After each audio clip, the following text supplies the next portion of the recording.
அவங்க நினைக்கிறாங்க உத்தரப்பிரதேசத்துல வந்துட்டோம், ஃபுல் மெஜாரிட்டியில வந்துட்டோம். நீங்க வரல, கத்தர் வர வச்சிருக்கிறார். ஒரு சாமியார முதலமைச்சரா வச்சிருக்கிறாங்க, நீங்க வைக்கல, கத்தர் அவர் வைக்க வச்சிருக்கிறார். ஏன் தெரியுமா? அவரை வச்சுதான் பிஜேபிக்கு நீ ஆட்டமே காண போகிறாரு. அவர் தான் மோடிக்கு விரோதமா எழும்ப போகிறார். ஒருவர் பட்டயத்தை ஒருவருக்கு விரோதமாய் கத்தர் எழும்ப போகிறார். அது தேவனாலே உண்டாயிற்று என்பதை சீக்கிரத்தில் இந்தியா அறிந்து கொள்ளும். நம்முடைய தேவன் சர்வ வல்லமுள்ள தேவன். நம்முடைய ஜெபத்தை தாண்டி எதுவும் நடக்க முடியாது இந்தியாவுக்குள்ள.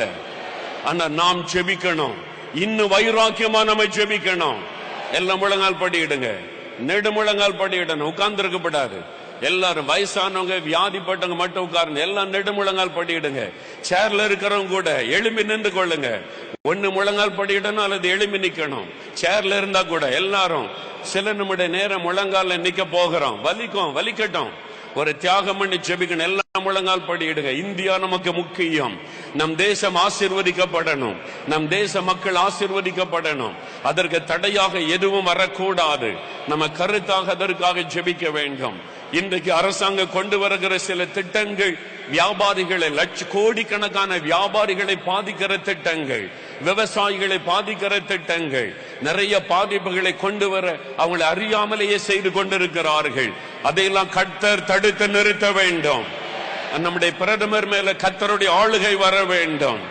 சூரிய நமஸ்காரம், யோகா என்ற தவறான காரியத்தெல்லாம் உள்ள கொண்டு வரக்கூடாது. கல்விக்குள்ள இந்த மாதிரி ஒரே மதத்தை சார்ந்த போதனை எல்லாம் வரக்கூடாது.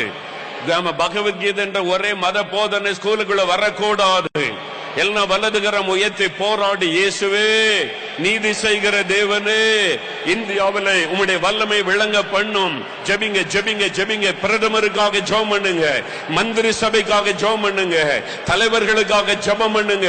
ஆண்டவரே, ஒரு மனதோடு நாங்கள் ஜெபிக்கிறோம். எங்களுடைய பிரதமருக்காக ஜெபிக்கிறோம், எங்களுடைய மந்திரிமார்களுக்காக ஜெபிக்கிறோம். இயேசுவின் நாமத்தில் நாங்கள் ஜெபிக்கிறோம். தேவனே, இந்தியா தேசத்தை நேசிக்கிற தேவனே, இந்தியாவுக்காக ரத்தம் சிந்தின தேவனே, உமக்கு விரோதமாய் கொண்டு வரப்படுகிற எந்த திட்டமும் இந்தியாவிலே பலிக்கவே கூடாது.